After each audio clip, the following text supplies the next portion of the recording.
Nina Sabrina Marfau, ibu Nyonya Sihombing. Jadi tapi namanya jadi Nina Sihombing ya. Iya, saya bersyukur berterima kasih Pak Gembala, Ibu Gembala senior untuk mengizinkan saya ada di tempat ini. Saya dipendetakan dari 2008. Kalau saya ingat perjalanan hidup pelayanan saya, salah satu adalah beliau yang suka narik-narik tangan untuk saya mau berdiri di mimbar. Pak, Bu, sungguh saya orang yang struggling ya, bergumul lama untuk mau ada di mimbar. Saya bertanya sama Tuhan, kenapa? Apakah tidak boleh ada di belakang layar? Saya pikir ini bukan calling saya. Saya bergumul sampai pada suatu hari ada satu hamba Tuhan, Pak Timotius khususnya, ketika ngasih saya pin, ibu udah lama gak pakai pin. Betul, saya gak pernah punya pin, saya bilang. Diantar khusus, terus beliau pernah balik, habis nganterin udah sampai jauh balik. Beliau bilang, ibu, saya lihat ibu masuk ke perut ikan. Terus saya ketawa, oh bapak ngaco, saya bilang gitu ya. Itu sekilas yang saya mau sampaikan. Saya single parent, saya punya 4 anak. Anak saya semua sudah menikah. Puji Tuhan kemarin diberikan cucu ketiga. Cucu saya sudah 3. Saya ditinggal suami 2015 Desember tepatnya. Di 2016 Mei kita ada konferensi itu Pak, yang di Marriott, bukan Marriott, apa itu yang bukan Ibu, yang di dekat Gajah Mada, Hotel Mercure, bukan Marriott, Mercure. 2016 Mei tepatnya. Waktu itu ketua panitia adalah Pak Roni. Beliau bilang besok kita akan bubar. Kalau besok ada yang mendatangi ibu bapak, bertobat. Kalau didatangin Pak Eras katanya. Oke. Dan tiba waktunya besok. Saya bangun kesiangan. Kita mau makan sebelum acara. Wah, saya lihat counter Jepang kosong. Counter Amerika, makanan-makanan Amerika kosong. Waduh, akhirnya masuk ke counter Indonesia, tinggal gudeg. Karena udah kesiangan, akhirnya saya makan aja cepat-cepat. Nah, waktu makan tiba-tiba saya lihat dari jauh, Pak Eras. Ada yang bilang Pak Eras. Oh iya ada Pak Eras. Tapi who cares? Saya bilang makan aja gitu kan. Saya makan. Tiba-tiba pundak saya dari belakang ada yang pegang. Halo ibu, begitu. Ternyata itu Pak Eras. Saya bilang, buset, ini apa yang Pak Roni bilang ya? Betul, beliau bilang, mari bersama-sama. Suami ibu sudah meninggal, mari bersama-sama dengan kami. Saat itu ada ibu Gembala senior, ada Pak Kiong, bertiga beliau muter. Ngomong, karena memang sudah mau mulai, ibu juga bilang, ayo Pi cepat makan, udah mau mulai. Gitu kata Ibu Eras ke Bapak. Dan satu pernyataan, tanda kutip saya bilang, impolite, gak sopan, nyaris kurang ajar. Saya bilang, Pak, tapi Bapak kan bukan Tuhan. Teman-teman kalau dengar saya ngomong gitu, lu berani banget katanya gitu ya. Dengan Bapak kan bukan Tuhan. Biar saya gumulin dulu. Nah intinya, saya mau katakan sudah cukup lama saya sebetulnya diminta untuk memberanikan, mempercayakan tepatnya bahwa saya mungkin dipercaya untuk ada mengambil bagian di mimbar. Nah tepatnya 1,5 tahun yang lalu, hampir 2 tahun nanti Maret, saya terkena kanker lambung. Itu kira-kira 2 bulan sebelum Pak Kintan bilang, saya lihat ibu masuk ke perut ikan. Itu saya ingat. Waktu itu saya dipersiapkan Pak untuk jadi dosen. Saya sudah ngambil S3, ikut 2 bulan di depan komputer, mata saya berair-air gitu ya. Tapi saya pikir saya nggak tahu bahwa saya akan kanker. Saya orang sehat, saya udah diet karbo, gula, minyak, saya orang nge-gym, saya senang renang, pokoknya absolutely perfect kalau saya mah, kalau soal kesehatan. Tiba-tiba, katanya ibu kanker lambung. Kanker lambung agak jarang Pak. Kalau dokter itu bilang kalau 10 kanker yang saya pegang bisa 9 yang lain-lain atau usus, tapi lambung itu jarang. Dan tipe kanker saya adalah super amat sangat ganas. Kalau Jumat saya masuk, Minggu as soon as possible saya harus dioperasi. Nah tapi akhirnya saya masuk rumah sakit. Sebentar ya, saya boleh berbagi kesaksian karena ini juga bagian penguatan untuk kita semua supaya nggak ngulang Pak Bu seperti saya. Ya, walaupun saya percaya ini blessing in disguise, artinya berkat di balik kemalangan. Malang Bu Pak, dengan kondisi saya kurus gini, setiap jam saya hanya bisa makan 2 sendok. Ini kurus banget Bu Pak. Nah, tetapi ketika saya mendapat diagnosa itu, saya masuk rumah sakit di Indonesia, terus tiba-tiba anak saya bilang, ayo mama ke Penang. Saya sebetulnya enggak, saya tipikal orang yang percaya Tuhan Yesus ada di mana saja, tidak harus tergantung sama rumah sakit mana-mana gitu. Nah, saya tipikal orang yang kayak gitu. Nah, akhirnya tapi diputuskan ke Penang. Sorenya anak-anak pulang kantor ke tempat Pak Eras, kita berdoa bersama. Pak Eras taruh tangannya di tangan saya, dibilang tidak kemo, tidak operasi. Padahal besok kalaupun saya nyampe diperkirakan memang harus segera dioperasi. Sampai di Penang, tapi paginya sebelum saya ketemu dokter, saya mandi, suara bilang biopsi ulang. Saya bilang kenapa harus biopsi ulang, itu biopsi baru 1 minggu. Nah saya minta sama dokternya, beliau tidak setuju. Nggak bisa, ini segera. Super duper ganas katanya. Akhirnya nggak deal, saya balik lagi ke Indonesia. Oh anak saya bilang Mama keras banget. Iya, saya mau di Indonesia saja. Balik lagi.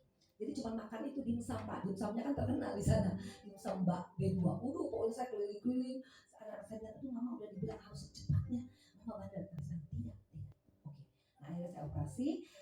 Di atas segala kesedihan, dokter sempat saya injili. Dokternya bilang, kok nggak ada muka denial? Itu nggak ada sedih-sedih itu tidak. Dok, saya colek dokter. Dokter ini super. Kalau di Silom, kalau saya searching, dokter ini katanya dokter paling sibuk. Tapi saya bisa diketemukan karena teman anak saya dari UI juga. Ini guru seniornya, jadi bisa ditolong lah gitu. Nah intinya beliau bisa duduk hampir 1,5 jam mungkin lebih. Saya ada statement saya bilang ini, Pak, dok, saya mau pulang. Dokternya kaget. Langsung panggil suster. Suster tolong ibu ini dijagain, jangan pulang. Terus saya pegang tangan dokter, dok, bukan pulang ke rumah, pulang ke atas. Saya kan nggak berasal dari sini. Nah itu starting pointnya. Kami bisa bicara begitu panjang sampai setiap saya kontrol, beliau pasti ingat, Bu, kopernya udah dibawa. Saya bilang saya udah berkemas-kemas dari dulu dok, sebelum kanker ini dikasih tahu. Beliau pokoknya ada terukir dalam jiwa beliau. Puji Tuhan. Nah pagi ini saya akan membawakan khotbah bertemakan merobek dalam kurung natur dosa. Kalau saya ingat kekristenan kita, saya udah 63 tahun. Berarti nyaris 63 tahun saya sudah jadi Kristen. Kerjaan saya Pak Bu, bolak-balik tobat, kuman. Perkataan Pak Eras, ya istilah ini dari Pak Eras ya, merobek dosa. Saya pikir, merobek dosa. Saya udah lakukan berkali-kali, bahkan nggak bisa terhitung. Sekarang saya baik, sebentar lagi ngawur lagi. Ya Bu, dan itu membuat saya frustasi. Tadi begitu saya masuk ke gedung gereja ini, saya berpikir, maaf Pak Gembala, Ibu Gembala, Ibu, kalau tidak banyak buah dari tempat ini, untuk apa ibadah di tempat ini? Maaf, kecil, cuma capek menurut saya. Ya saya sama Bu Stella dekat, jadi saya langsung aja deh, itu nggak usah pakai itu ya. Aduh, kalau tidak berbuah-buah, minimal kita yang ada di gedung ini, di dalam ruangan ini useless, berguna. Saudara, saya boleh katakan buang waktu, buang tenaga, buang uang tentunya. Pakai ongkos, mandi itu kan kos juga ya. Pakai bedak, minyak wangi, itu Itu semua uang. Kita butuh tenaga bangun pagi. Tapi akan menjadi percuma ketika kita hanya menjadikan ini rutinitas, apalagi liturgis. Hitung umur kita, khususnya gembala, ibu gembala senior. Beliau paling senior mungkin di tempat ini. Saya sering sekali memukul dada saya. Tadi lagu Suka-Sukamu Tuhan, saya kadang-kadang gak setuju. Iramanya ngebeat gembira banget ya. Suka-sukamu begitu ya.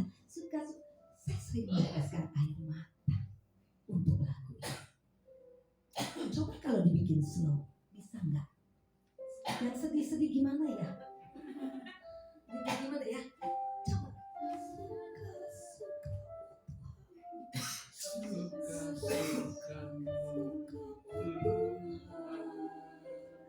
Coba saudara bayangkan kalau saudara bisa mengeluarkan air mata. Apakah mungkin saudara ikhlas mengatakan itu? Benar nggak saudara mau ngomong itu? Apapun yang terjadi dalam hidup kita, mungkin nggak saudara tetap bilang suka-sukamu Tuhan?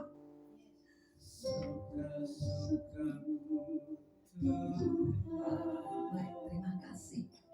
Mungkin nggak saudara, kita ini masih nyaman.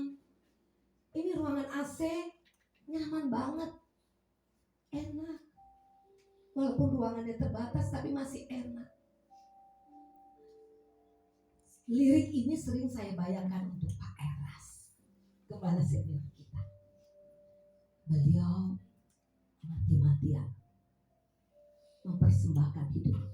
Saya tidak menyebut denominasi, tapi sejak beliau muda sampai beliau diizinkan terkena penyakit ini, saya pikir sekali keluar dari jiwa saya, dari pikiran saya, rasa-rasa maaf Bapak, maafkan saya, kurang fair Tuhan.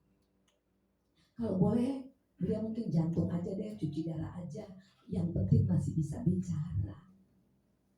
Kami merindukan beliau untuk berbicara.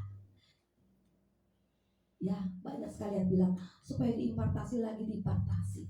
Tetapi puji Tuhan, sejak beliau sakit, saya adakan tim doa kecil di Arta Gading.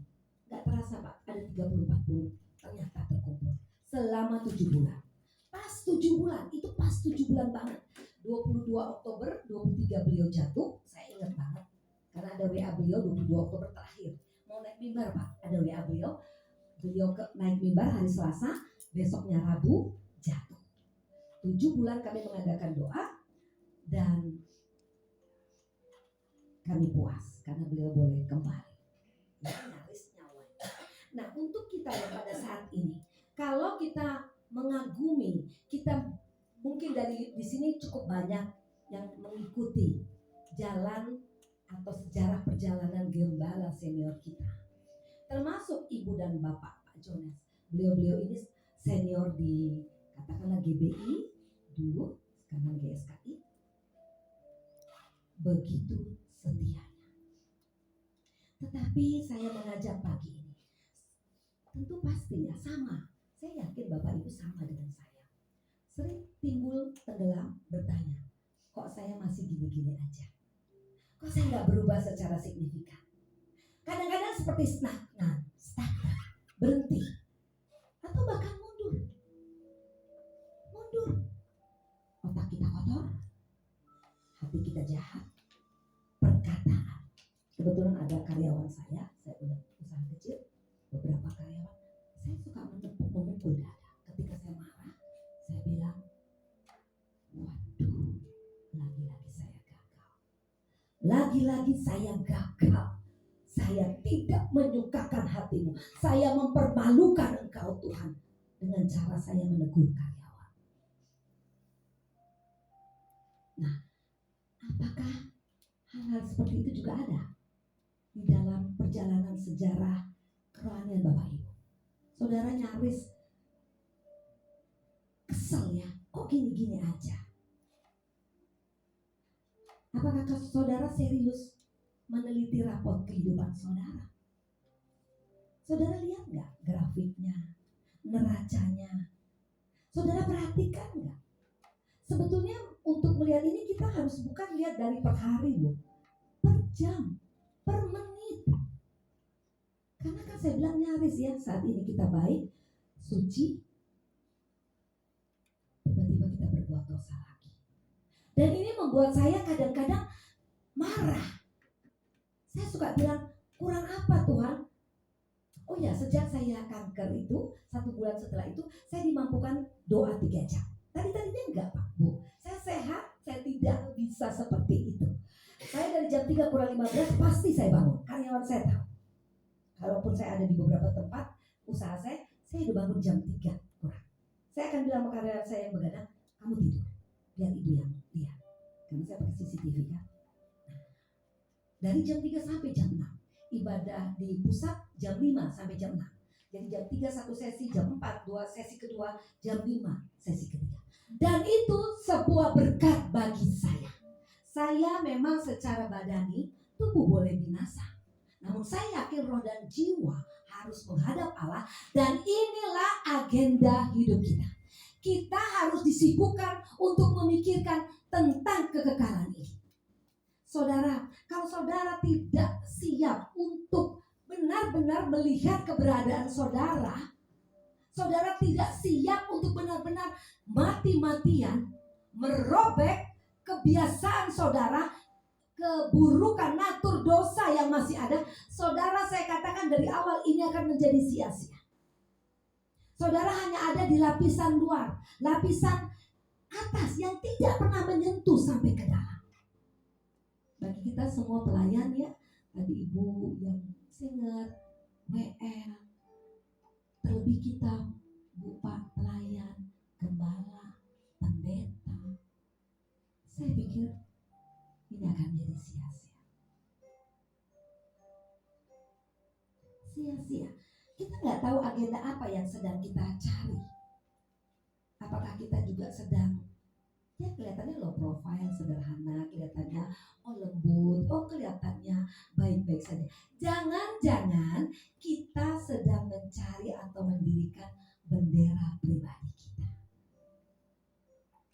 Gak bohong loh Bu, ya Bu Fei juga ya, bahwa kita pelayan-pelayan Tuhan, di samping kita ada pengawal.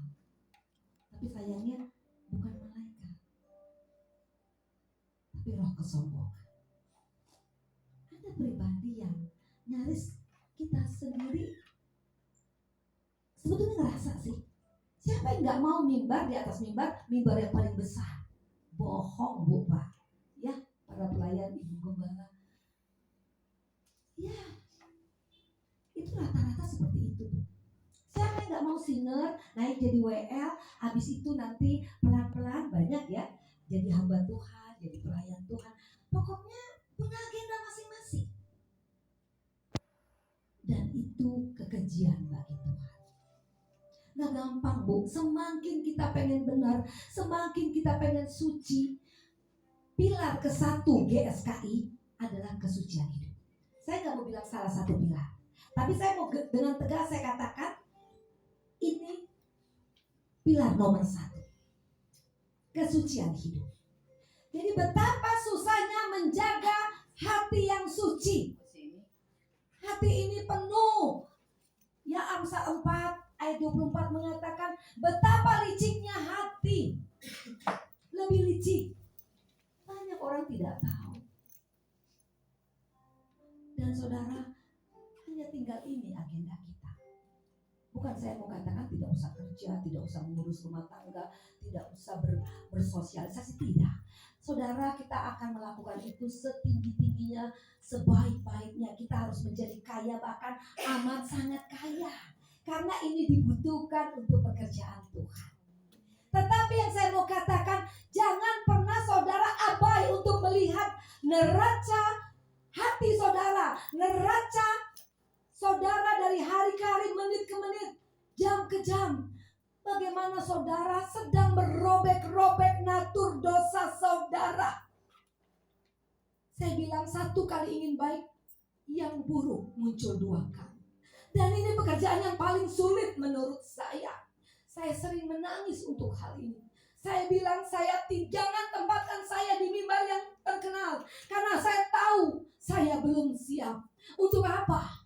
Apakah saya harus binasa hanya karena itu? Tidak. Lebih baik seperti saudara, Bapak Ibu yang jemaat, asal betul menjaga isi hati, menjaga melihat neraca atau grafik kehidupan saudara, tepatnya raport kehidupan saudara. Dilihat, jangan ATM-nya aja, ya. Dilihat ini, kemarin udah kepake, sisanya berapa ya, begitu ya ibu-ibu ya, ya. Bahkan nggak dikit tuh ibu-ibu yang kalau mau cari mantu katanya gini, sering-sering dibawa ke tol. Kenapa? Saldo, pastikan saldo Anda cukup. Artinya dia mau bilang sama mantunya, jangan pernah kere ya, jangan dibawa ke pom bensin, dimulai dari nol. Nggak mau kata mertua ya, rata-rata ya. Kita tuh terpaku dengan hal itu, benar nggak? Tuh yang di belakang pada ketawa ya. Saldokan, pastikan saldo cukup ya dek, kerja keras ya. Jadi dompetnya tebel, baru kayaknya mertua pada senyum deh. Welcome, nanti tulis welcome, biasa kayak setannya juga ya, benar gitu, nggak mau dimulai dari nol gitu ya. Tapi maksud saya boleh, itu bahkan kalau bisa sebesar-besarnya, sekaya-kayanya, sesukses-suksesnya. Tapi jangan lalai, jangan lamban untuk serius memperhatikan rapot kehidupan saudara. Dilihat tadi saya apa ya, saya ngomong apa, saya pikir apa, saya bermaksud apa. Saudara, lagu PRS adalah matikanlah aku Tuhan. Gak usah kita nyanyikan ya. Matikanlah aku Tuhan, matikan setiap hari. Saya kadang-kadang sungguh, saya tidak buat-buat, saya suka segen nyanyi lagu-lagu PRS. Bener loh, imun. Gak 1-2 bu, saya dengar teman-teman dari luar GSKI mengatakan keberatan, tapi attitude-nya, mereka kenal beberapa orang di GSKI juga, attitude-nya enggak, dan itu pukulan. Mestinya menjadi pukulan bagi kita semua yang saudara-saudari, Bapak Ibu yang terkasih, yang menjadi anggota GSKI. Karena GSKI kan terkenal rada aneh ya, mati-mati lah, ya enggak? Ya, kerjanya mati, kayaknya disepojok banget deh, nggak, kayaknya nggak ada, ini kayaknya nggak semangat banget ya, apa-apa mati, apa-apa hidup kudus suci, apa bisa gitu ya, sampai saya pernah bikin prek katanya gitu, prek lu ngomong kudus. Memang kan firman Tuhan 1 Petrus 1:16 ya kan, kuduslah kamu sebab aku kudus. You must be perfect just as your Father in heaven is perfect. Kamu harus sempurna seperti Bapamu di surga. Lah ini Yesus yang ngomong. Terus kita mau nggak percaya, kita nggak boleh sempurna, nggak bisa sempurna. Hanya ini tujuan kita di usia yang makin menua, di keadaan badan yang ada sakit penyakit, di perekonomian yang makin menurun secara global. Ini semua memburu getting worse nanti ke depan. Tapi lalu kita mau apa? Kita memang tidak diplot untuk itu. Kita nggak ada waktu lagi hanya untuk memikirkan gue harus begini. Betul, dari awal saya bilang pencapaian harus setinggi-tingginya. Tapi kalau itu bukan buat Tuhan, dan semua tidak ada dalam rangkai bingkai untuk Tuhan, terlebih dalam rangka untuk menyelamatkan diri masing-masing, menjaga kesucian hidup, merobek dosa, maka saya bilang tadi,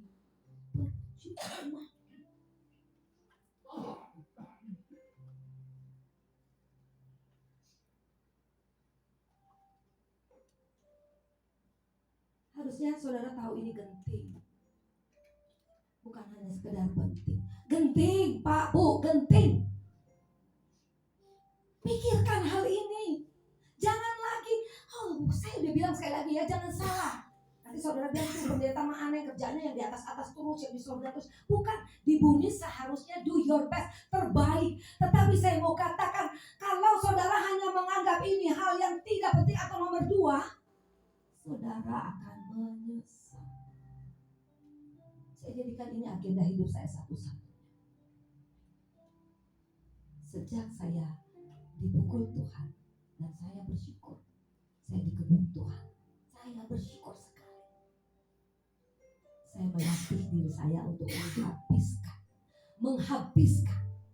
Kalau boleh Ibu Bapak, ini demi kemuliaan Bapak, 80 hampir 90% income saya berikan untuk pekerjaan Tuhan.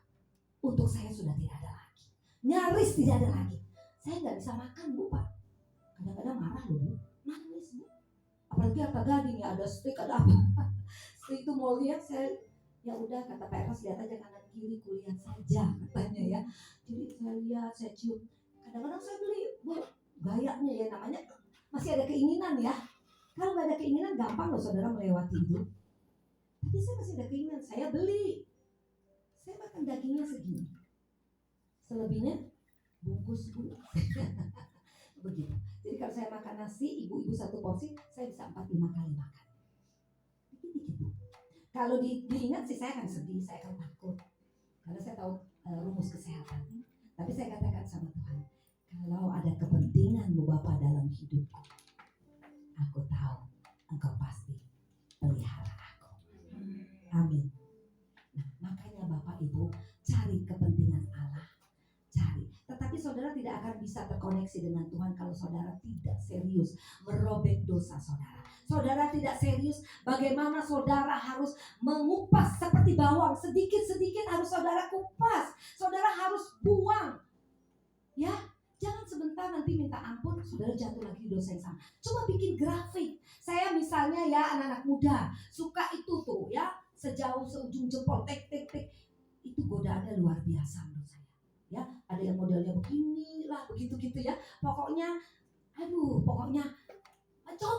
coba. Ya, yang tua-tua juga nggak kalah heboh loh, nenek-nenek. Bener, itu HP-an terus. Saya bingung, saya suka sedih, saya suka doain. Ya, saya nggak kenal masa satu tangan begitu enggak ya. Saya dari jauh gini, kepo. Saya lihat nenek-nenek, betul. Saya lihat, ini kok dipegang HP terus anak saya bilang, mama udah mulai mau tahu-tahu tuh. Binasa nggak dia, selamat nggak ya, itu kok kenapa begitu?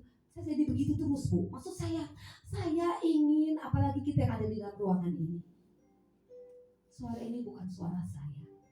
Saya ingin kita benar-benar memantau grafik hidup kita.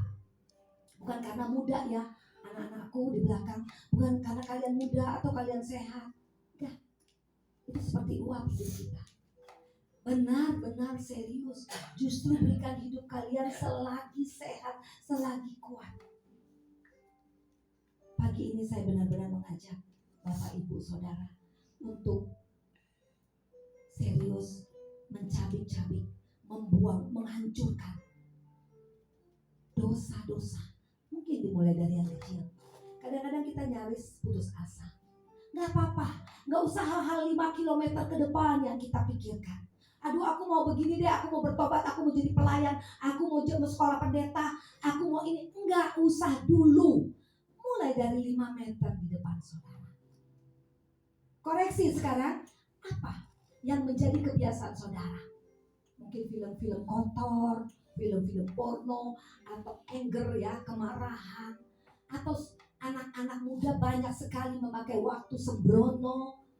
Apa yang saudara, kita orang-orang tua, anak-anak muda, kita tahu kok kesalahan kita. Kita tahu kok kekurangan kita. Coba kasih perhatian. Oh, aku begini. Kita harus berani berjanji. Kita boleh bersumpah. Jangan takut dengan kata sumpah. Karena itu menguatkan janji kita. Sebetulnya khotbah ini pengen saya beri kata topik saya tidak berdosa lagi. Tampaknya terlalu lebay. Saya tidak berbuat dosa lagi. Tapi itu slogan yang terus Pak Eras katakan. Mau? Saya tidak berbuat dosa lagi. Ulangi. Saya melatih itu dalam waktu seminggu ini. Saya tidak berbuat dosa lagi. Saya nengok, saya kepengen sesuatu. Aduh, itu seperti kilat loh. Pancingan dosa kilat. Des, ya. Kadang kita lihat orang juga salah. Kita lihat, begini. Iya ya, ya Ibu Bakara ya. ya Bu, di gereja kita yang itu saya dari tadi lihat jam loh Pak. Saya lihat jam dari tadi. Nah, enggak terlihat. Oke. Nah, maksud saya dia AKBP ya Bu, maaf saya nggak ada, maaf saya tidak boleh sebut di gereja-gereja tertentu ada. Kalau kita gereja itu kilauannya nggak perlu lampu sebetulnya, berlian semua. Nanti waktu duduk mereka kadang-kadang, karena saya dari situ dulunya pegang-pegang jari, ini keren, ini berapa ini mata berapa begitu. Jadi firman Tuhan kurang nyampe menurut saya ya.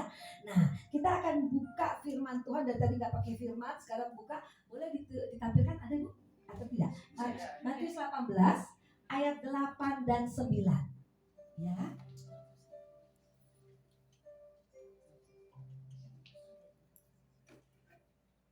Matius 8. Oh, oke. Baik, kita sama-sama baca ya supaya semangat ya.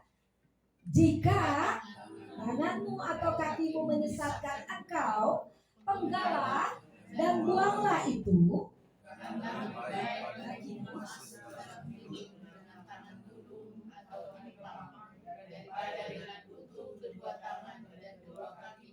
Dicatatkan ayat 9.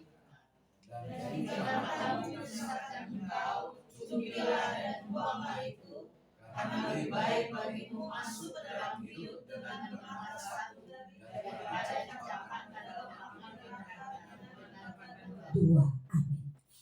Ini menggambarkan bahwa hal-hal fana mata, sampai dibilang cungkil satu supaya kamu bisa masuk surga. Tangan potong satu supaya kamu pantas masuk surga. Ini mau menggambarkan bahwa hal-hal fana tidak lebih penting dari hal kekal. Amin. Nah kalau saudara bolak-balik seperti saya, kita jatuh oleh karena mata, telinga, kaki, kedudukan, keuangan. Apakah ini hanya bacaan? Kita semua udah jadi pada buta sebetulnya. Bukan satu, dua. Karena gak ada mata lagi, gak ada yang dicungkil. Tangan pada buntung, kuntung. Semua seharusnya kita orang-orang cacat. Namun karena kebaikan, kita diizinkan untuk boleh ada sebagaimana saat ini. Tetapi jangan sampai kita akhirnya terpaksa. Kita utuh, kita tenang-tenang saja. Saat berbuat dosa, minta ampun, balik lagi. Berbuat dosa, minta ampun, balik lagi. Lalu kita dicampakkan ke dalam api.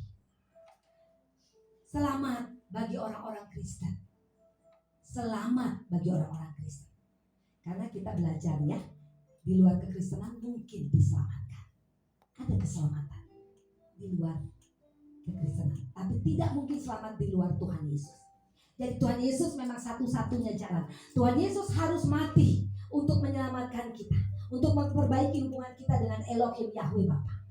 Tetapi ketika kita diperkenan menjadi umat pilihan untuk menjadi Kristen, ya anak-anakku, berarti ada sesuatu yang harus berbeda.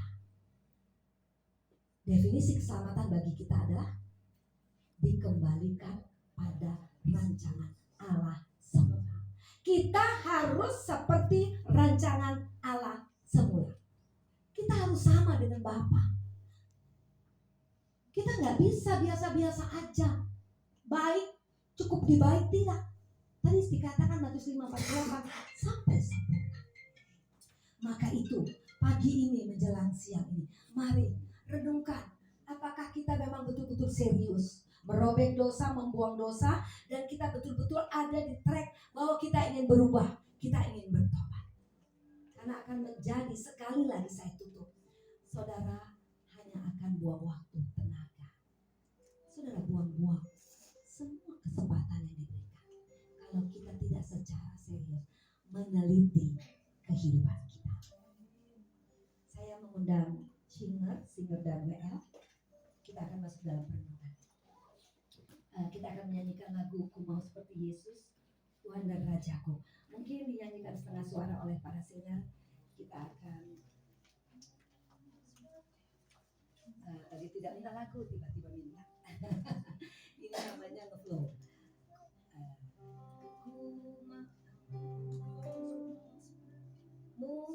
Yesus. Bukan. Saya tadi pagi apa, tapi saya belum. Walau sukar dan berat jalanmu, ku mau seperti Yesus. Nah ini serunya saya kalau khotbah ditanya lagu katanya enggak, sekarang bikin rekor. Ya nggak apa-apa ya. Oke baik. Ini akan dinyanyikan oleh singer setengah suara. Kita akan masuk dalam perenungan. Mari kita tundukkan hati kita arahkan hati kita kepada Tuhan. Kita akan sama-sama masuk dalam perenungan.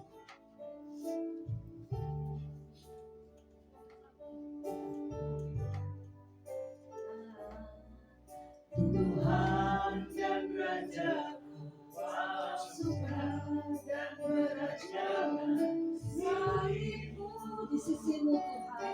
Di sisimu. Singer menyanyikan setengah suara. Saudara, muliaan bersamamu Tuhan. Mungkin saya bantu ya. Atau mungkin kita boleh nyanyikan setengah suara. Mari siapa yang tahu kita nyanyikan suara.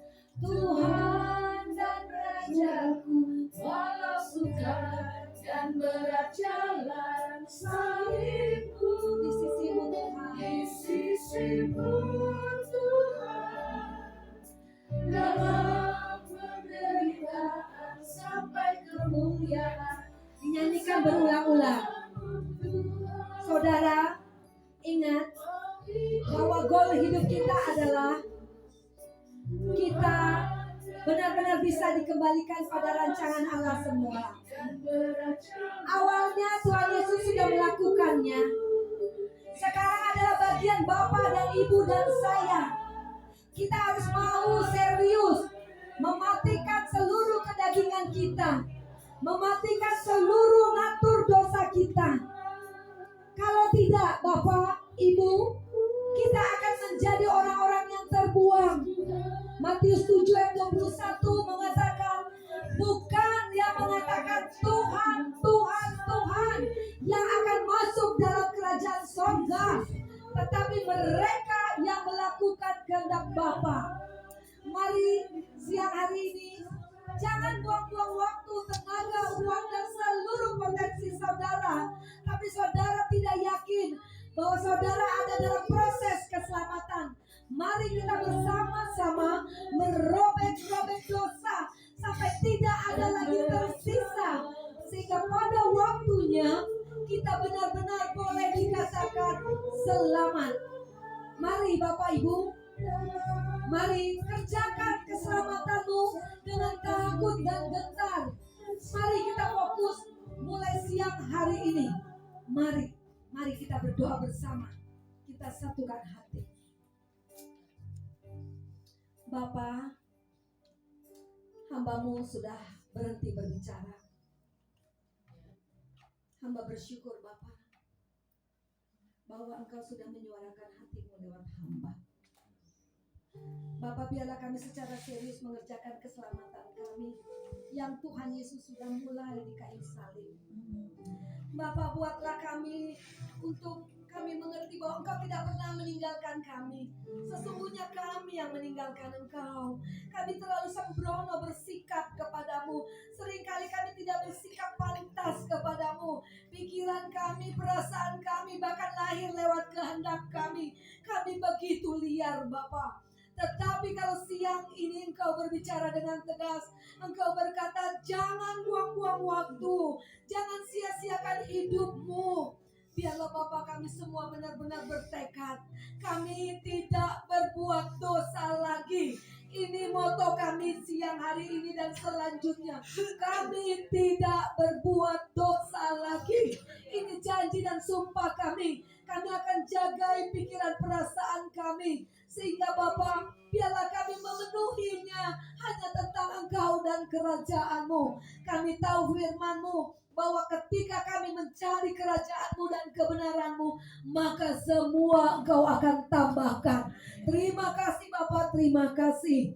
Hamba berdoa untuk kami semua para pelayan-Mu di sini, khususnya untuk Ibu, Bapak Gembala, dan khususnya Ibu Gembala Senior di tempat ini yang sudah memulai pekerjaan Tuhan di tempat ini. Secara khusus hamba berdoa, Bapak berikan mereka hati yang suci, berikan mereka kehidupan yang suci Bapak, sehingga khususnya Pak Jones dan Ibu yang akan melanjutkan pelayanan di sini, mereka benar-benar melepaskan semua hak mereka, mereka melepaskan apapun yang tidak berkenan di hadapan-Mu Bapak. Urapi hamba-Mu ini sehingga benar Engkau yang mempercayakan pekerjaan Tuhan di sini lewat Bapak Gembala Jones dan Ibu, dan didampingi oleh Ibu Gembala Senior kami bersama seluruh pelayan di tempat ini, seluruh anggota jemaat.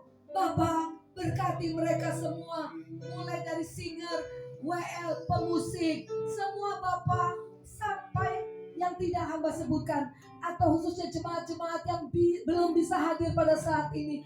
Bapak, dari mana datangnya pertolongan kami? Pertolongan kami datangnya hanya daripada-Mu Bapak. Dari itu Engkaulah yang mengurapi mereka semua. Khususnya Bapak, kerinduan mereka, kerinduan-Mu juga tentunya. Kami mencari tempat di mana boleh diperluas pekerjaan Tuhan. Banyak jiwa-jiwa yang mendengar kebenaran suara hati-Mu, suara yang berasal dari hati-Mu Bapak. Bapak, apapun rencana mereka, khususnya Bapak dan Ibu Gembala dan semua staf, semua tim pelayanan, Engkau yang memberkati. Jangan kehendak mereka jadi, biarlah suka-suka-Mu Tuhan. Apapun keadaan mereka melayani Tuhan dengan hati mereka, sehingga kami tahu terpancar kehidupan dari sorga, terpancar daripada-Mu lewat hamba-hamba-Mu di sini. Terima kasih Bapak, terima kasih. Tak lupa kami juga berdoa untuk Gembala Senior kami, Gembala Sinode, Bapak Rohani kami Pak Erastus Sabdono. Bapak, beratus beribu orang berdoa memohon beliau untuk boleh berbicara, berdiri untuk mengimpartasikan kembali Roh-Mu. Bapak, terima kasih. Hamba pun sehati sepikir untuk meminta itu. Tetapi di balik itu, bersamaan dengan itu, hamba juga mau mengatakan, saatnya kami semua mengambil bagian untuk mengimpartasikan Roh-Mu. Kami tidak menuntut hanya dari Pak Eras, karena kami mempunyai hak yang sama di hadapan-Mu. Kami harus hidup kudus, hidup suci. Kami harus melindungkan langit baru, bumi baru, dan bekerja sekuat tenaga sebagai bentuk tanggung jawab kami. Maka kami tahu Allah sumber dari impartasi akan memenuhi kami, sehingga lagu yang kami katakan bumi penuh kemuliaan-Mu, benar kami penuhi. Kamilah pelaku-pelaku firman-Mu Bapa.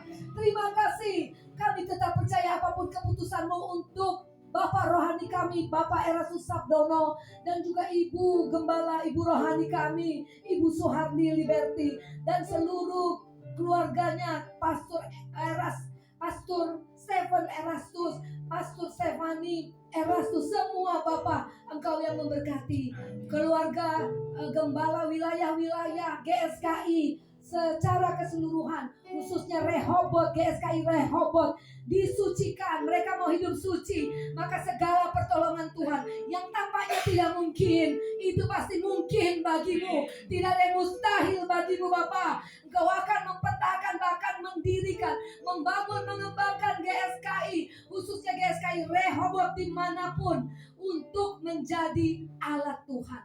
Terima kasih Bapak, kami boleh secara menyeluruh masuk dalam masa-masa sulit. Tapi terima kasih, suka-suka-Mu Tuhan. Yang pasti, yang penting, kami tetap ada di hadirat-Mu. Terima kasih Bapak, terima kasih. Kami akan tutup pendengaran firman Tuhan ini.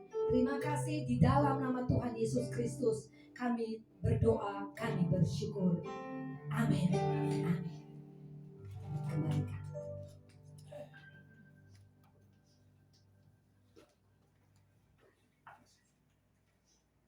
Puji Tuhan,